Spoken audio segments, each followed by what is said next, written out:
why is it important to have a log line or elevator pitch? Because you see, the thing is this, right? If I were to draw it out like this, right? Now what happens is this, right? Most of the time, how many of you know that we human beings are creatures of patterns? Right? Everyone says pattern. Different pattern all the time. So you know what's a pattern? That means what? We all have patterns of what? A way of thinking, am I right? So we call this what? We simply call this what? Generalization. Everyone says generalization. You know what it means or not? Meaning to say, right, every time we see something that we are familiar with, we tend to what? Generalize things. Am I right? Our brain works in a way like that. We tend to what? Generalize what things mean to us because it helps us to make what? Decisions fast. When you have a log line, right, what happens is this, right? Now imagine, right, this is your what? Who is this? Whose pattern is this? Your customer's way of thinking. Now, let's say you go up to your customer and let's say your customer asks you, your potential customer, so what do you do for a living? And then so you say something like, oh, I'm an accountant by profession. Now what happens is this, right? It falls under what? Something which they are what? Familiar with. So which means to say they were generalized to what? Oh, I think I know what accountant means.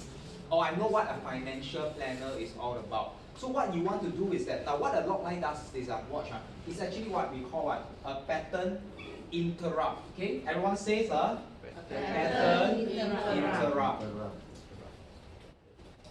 Now what is a pattern interrupt? Meaning to say, this is the pattern which they are comfortable with, they are familiar with. But anything that you do outside what they are familiar with, now you have just done a what? A pattern interrupt. So that's exactly what a log line does.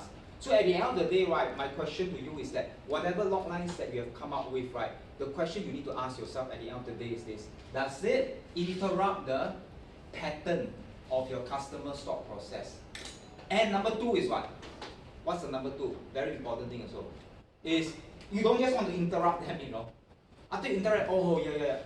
But the thing is this, right? It doesn't add value to them. That means what? You need to ask this question: does it fulfill this thing called the what? The WIIFM. Do you know that everyone has a favorite radio station here? You know what's your favorite radio station? I know what's your favorite radio station. No. Your favorite radio station is WIIFM. What's in it for me? Okay. Am I right? This is all your favorite radio stations. So imagine, right, everything that you ask, number one is what? You interrupt their pattern. Number two is what? You need to answer this question. Whatever that I say to my customer, does it fulfill this criteria? What's in it? Not for you, for them. That means what? In their perspective, right? Do they hear it and say, wow, that's for me, you know?